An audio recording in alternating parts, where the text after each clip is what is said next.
1999 ஆண்டு பிரசாந்தி நிலையத்தில் மகா சிவராத்திரி.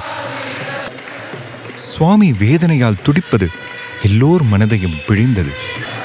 அப்போதுதான் அந்த புனித தருணம் வந்தது. ఇది సర్వులు ఎందు ఉండేటువంటి దీనిని ఈ ఆవిర్భావమైనటువంటి సమయం లోపల ఎవరు చూచారో వారికి ఇంకా జన్మ లేదు.